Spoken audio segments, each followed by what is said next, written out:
The reason I have a sore throat right now is presidents of countries have been jamming their meme coin, crap coins down our throats, and that is why I'm sick. So what I want to talk about in this video, we have the president of Argentina, Javier Milei, promoted a meme coin on his Twitter account yesterday, and he rugged it for $87 million. I'm going to cover that story. Also, CZ from Binance a few days ago posted the name of his dog, and he knew fair and square that people were going to create meme coins about this. And he even said, let the best meme coin in the community win. So the CEO or ex-CEO, whatever, of Binance is promoting degenerate meme coin culture. And this is what I was concerned about when Donald Trump essentially open the floodgates for this being legal and accepted, and what presidents of countries do, right? This is now the norm, and we are in it. So I'm going to touch on both of these stories in depth, but I also want to touch on this really quick at the end of the video.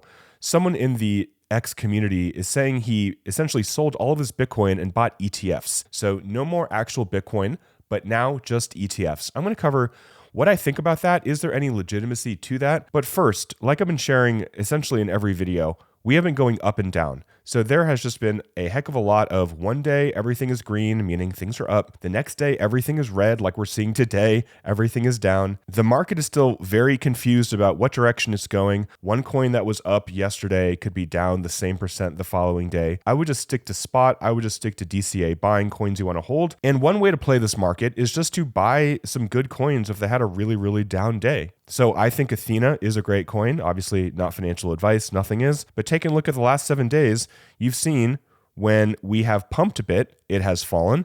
And then it goes up, it falls, it goes up, it falls. So a lot of these coins are just following this up and down day-to-day fluctuation. So long term, I still feel like Bitcoin's going to go up because, again, fixed supply versus unlimited amount of fiat. But let's just go ahead and dive into some of these stories. So really quick, just again, CZ saying, let the best meme coin win. And a lot of people had a lot of opposition to this.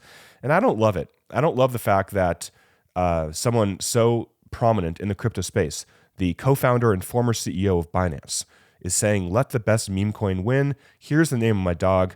I'm not going to give you the contract address, but go ahead, have fun, be like dogs chasing a bone, right? But then ironically yesterday, CZ said Javier Milei, right? He is the one that promoted a meme coin that took a lot of money from people. Javier should be more careful before endorsing a token, and that he should have looked at the tokenomics, the unlocking schedules, and all that kind of stuff. So some people are like, yo, CZ, you literally just created a meme coin. I mean, technically he did not create it, but he knew what he was doing, and he said, let the best meme coin win. It's like, yo, you're promoting this meme coin culture, yet you're also criticizing someone that created a meme coin. It's a really strange time right now. So this is what happened. Javier Milei on Twitter essentially put down a contract address. This is him using his insanely large X Twitter profile to promote a coin. There's no other way to interpret this. He is promoting a coin. Now, some people say that he got scammed or he didn't do his due diligence or whatever. It doesn't really matter. I mean, he is the president of Argentina. And if he got scammed, that is 100% his fault, right? I hate to say it, but it's his fault. So Libra is the coin or the currency that Milei promoted, and they said that this is a private enterprise project, and President Milei was not and is not involved in the development of this project. So they also said that this project was to help private enterprises in Argentina. But essentially this guy, and I'm just reading off of X, Julian Pay, convinced him to promote his coin, right? This guy has been involved in crypto since 2016. Essentially, this person's company joined Buenos Aires' blockchain committee, and then he was not only a crypto founder, but he was advising the government. Here it says KIP Protocol joins Buenos Aires City Government Blockchain Committee. And this happened just a few weeks ago. Juan, or Julian right here, then proposed to Milei that they should create a national token to support small businesses. So then they launched the coin. Milei's official X account said the world wants to invest in Argentina, but people saw it as an official coin, like the official coin of Argentina. And again, this is the tweet. Liberal Argentina grows. This private project will be dedicated to encouraging the growth of Argentine economy by funding small Argentine businesses and startups. The world wants to invest in Argentina. Here's the contract address. Here's the token. So this rose very quickly to a $4 billion market cap, and then insiders started dumping. Apparently $87 million dumped in a few hours. People were confused. They were upset. Milei deleted his tweet. The token collapsed, and Julian Pei, the founder, supposedly they walked away with almost $100 million.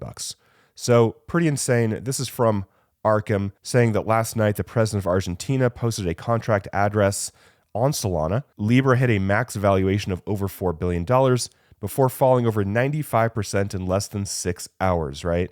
So pretty remarkable. Here's the chart right here, Libra USD. So long story short, that happened. And again, that's why I have a sore throat, right? First it was Trump, then it was Melania, then it was all these influencers creating their own meme coins like Dave Portnoy. Now it's, CZ Binance promoted a meme coin. And then we have the president of Argentina posting a contract address on his Twitter. So excuse me while I have a sore throat, but it's been a rough couple days. But let me know what you think in the comments. This is pretty crazy. I was around during 2017. That was the ICO craze, where any company could create like a fake white paper, raise hundreds of millions of dollars or even billions of dollars, and then not deliver. That was the craze back then. 2021 was obviously NFTs. NFT projects were rampant, and now it is meme coins. So we're seeing the same cycle repeat, but just in a different form. Right here, this is interesting. So a pretty big account on Twitter, 2 million followers, saying that he transferred his Bitcoin to ETFs. He says, I know not your keys, not your coins, but it is just easier for me to manage Bitcoin the same way as equities and bonds. Also, not having to hassle with keys gives me peace of mind. I guess I am not a maxi anymore. And there's a lot of people that had a lot of things to say about this, right? We have Eric Balchunas. He's the senior ETF analyst for Bloomberg, and he's been covering the Bitcoin ETFs a lot. He is saying this shows the power of the conveniences of ETFs. Not to mention, you don't have to worry about being robbed at gunpoint. On the flip side, he also understands those that want to have their own keys. People were really upset. People are like, how did he do this if he's a Bitcoin maximalist? How can he just buy ETFs, right? So I have actually been thinking about this, and I've been thinking about this for a while. And I think for most people, it makes sense not to hold a large amount of money on a hardware wallet. You can have multi-sigs. You can do all sorts of different things. You can use a company like Casa if you want them to help you store your keys and have like a 3 of 5 multi-sig, I think it's called. There's a lot of ways you can do it. And one way that some people are doing, like he is doing, is just not having Bitcoin where you hold the keys and just buying ETFs. The risk in this is that this goes away from why Bitcoin was created in the first place, where you do not have to trust a third party. You actually own your own money. You don't have to ask permission from anybody else to move your money. You are not at risk of the government confiscating your own property, I should say. So this goes against the principles, the ethos of Bitcoin, but I completely get why someone would want to do this, especially if they just don't think that their government will ever confiscate their Bitcoin. They don't think there will be a repeat of what happened with gold in the 30s, where again, they kind of confiscated the gold. They don't think that, there's any risk in holding your Bitcoin ETFs with a third-party custodian like Schwab or whatever, right?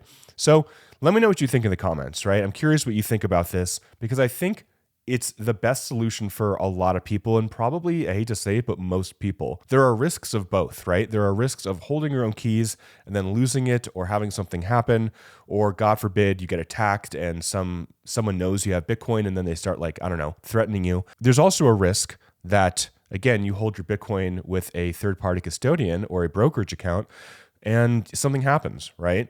A million things could happen there too. That could be very, very devastating for your Bitcoin. So let me know what you think in the comments about that. So just to finish off, overall, we have just been seeing, again, just up and down with the price. Bitcoin has been range bound for such a long time. This is the 3-month chart, and it's just been going up and down, right? 90, 106, back down to 90, back up to 108, right?